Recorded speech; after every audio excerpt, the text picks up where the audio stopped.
Good evening, barflies and lounge lizards, and welcome to the Atomic Snack Bar. And tonight we're discussing some underrated and/or obscure exploitation films in no particular order. And number 5 on the list is Hands of Steel from 1986. Directed by Sergio Martino, Hands of Steel is an Italian sci-fi action film. And it tells the story of a cyborg named Paco, who was sent out by a shady international industrialist to take out an important scientist. But at the last moment, Paco resists his programming and goes on the run from both the industrialist and the government.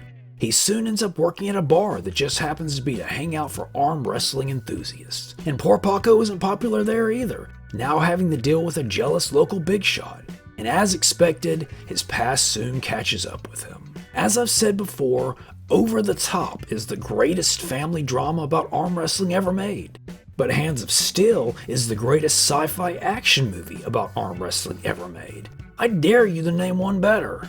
Director Sergio Martino is well known for his work on giallo films, but he did quite a bit in the exploitation film world as well, including 2019 After the Fall of New York, The Island of the Fishmen, and A Man Called Blade.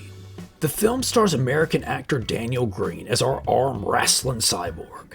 Viewers of the Snack Bar probably know him best from Elvira, Mistress of the Dark, but he had roles in all kinds of interesting films, including the bowling epic Kingpin. Then as our scheming industrialist, we have Snack Bar favorite John Saxon. And yeah, I probably should have warned you that this episode was gonna have sexual content. See what I did there? Come on. Not even a chuckle? Anyways, Saxon was a prolific actor with so much cool stuff on his resume, it's always tough to decide what to highlight. But I'll go with Joe Kidd, because I watched that one recently. And finally, we have another Snack Bar favorite, Mr. George Eastman as an arm wrestler with a score to settle against our cyborg lead. Eastman is an Italian actor who did many genre films, but also a whole lot of sci-fi, including The New Barbarians, 1990 The Bronx Warriors, and Endgame.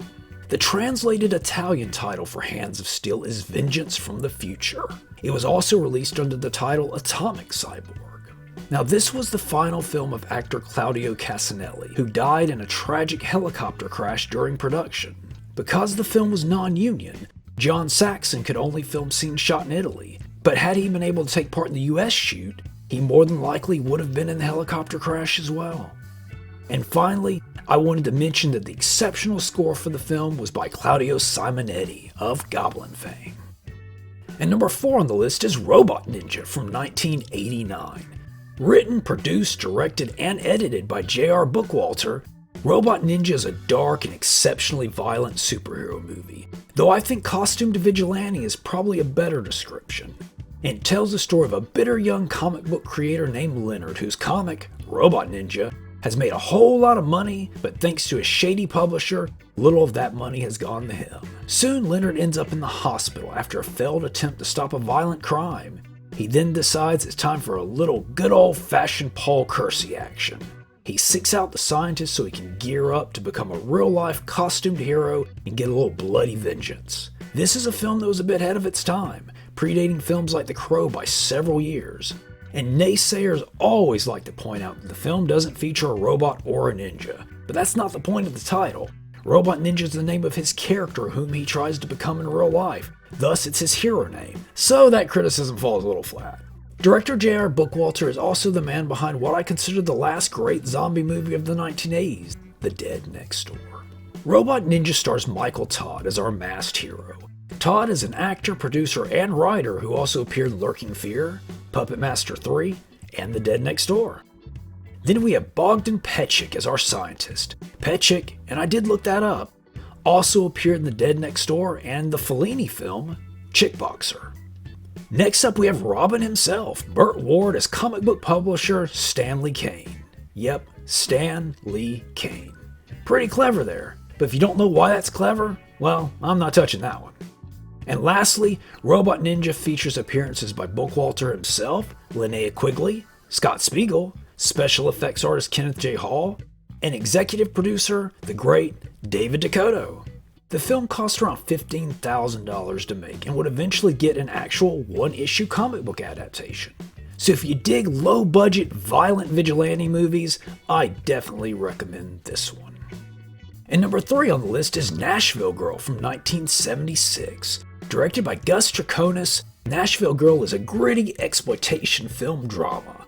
And it tells the story of a young lady by the name of Jamie who dreams of being a country music star. So she hits the road and makes her way to Nashville to pursue her dreams. And along the way, she meets every creep and scumbag in the country music industry. She does eventually find success, but as expected, it's not quite the charmed life she had imagined. This is a prime example of what I think of as the small-time person follows their dreams only to discover the dark side of success style of film. Basically the precursor to Boogie Nights. Films such as Unholy Rollers, Girl in Gold Boots, and Carney from 1980. All 3 of which I recommend. Director Gus Triconis, though Google said it was pronounced Triconis, was an actor and director who directed films such as The Swingin' Barmaids and The Evil from 1978. But most importantly, he directed over 20 episodes of Baywatch. And man, I didn't think I was going to get my Baywatch into this episode. The film stars Monica Gale as our aspiring country music star. Gale is best known, and for pretty good reason, as Patch from the exploitation film classic Switchblade Sisters, aka the Jezebels. Then we have Glenn Corbett as a country music star who basically discovers our lead.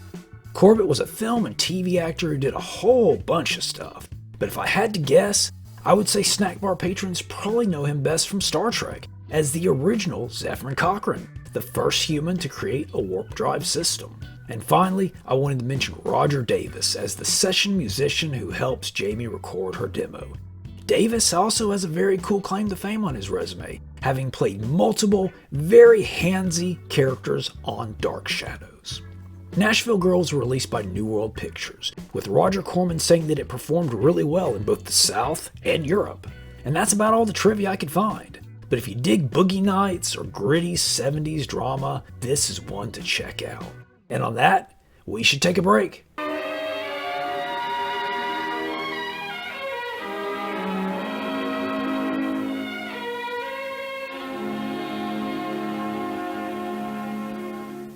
And we're back with number 2 on the list, and that's Maxx Blood, Vampire Spy from 1993.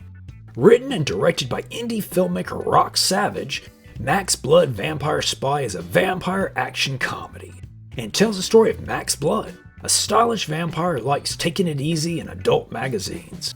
He is approached by Snuff, a secret organization who offers to cure his bloodlust if he agrees to help them take down a powerful new crime boss. And said crime boss, who goes by the name Crackhead, has a head made of what looks like crack. Either that or cake frosting. Either way, it looks delicious. I mean, no it doesn't. Stop putting words in my face. Shot on Super 8, Maxx Blood is more hard-boiled detective film than it is spy movie, but it's wonderfully wacky and weird.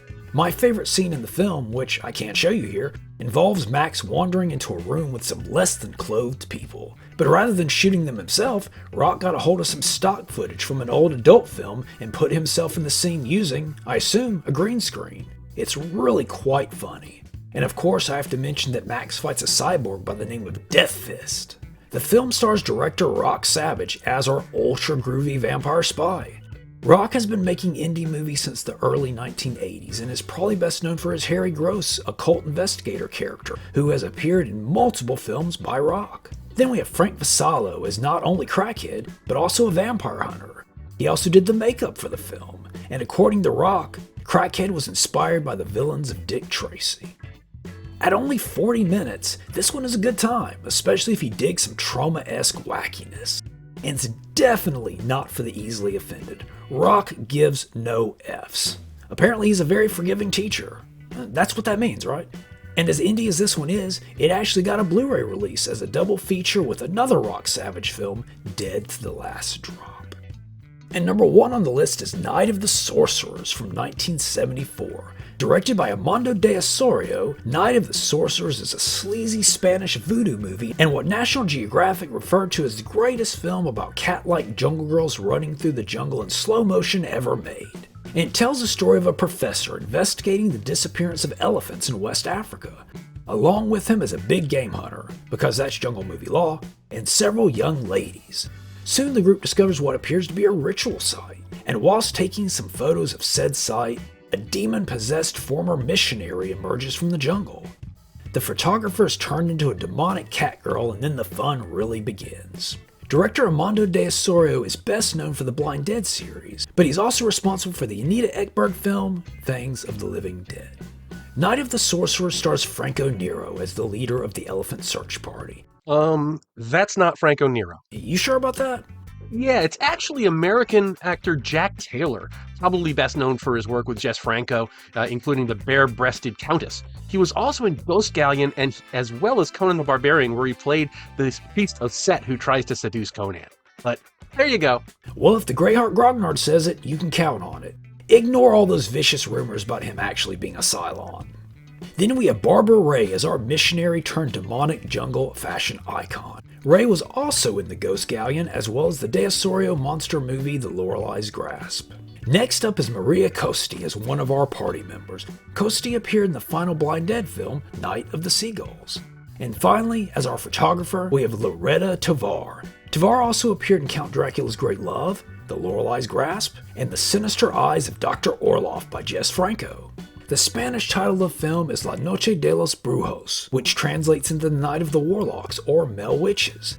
And this does make sense, because it refers to the voodoo sorcerers, not the demon-possessed cat girls. This one is a lot of fun with some great sleazy imagery. Of course, film snobs are going to turn their nose up at it, but this is the snack bar. We like it greasy. And that's all the time we have for this week. Please like, comment, subscribe, watch the skies, and keep it greasy. I'm a beautiful strawberry when squirted with whipped topping from a can. I'm more beautiful when swiggled with Cool Whip. She is more beautiful, but didn't that cost a lot? About the same as yours. And Swiggle tastes fresher than the leading whipped topping from a can. No, it doesn't. Yes, it does. No, it doesn't. Yes, it does. Cool Whip Swiggle non-dairy whipped topping.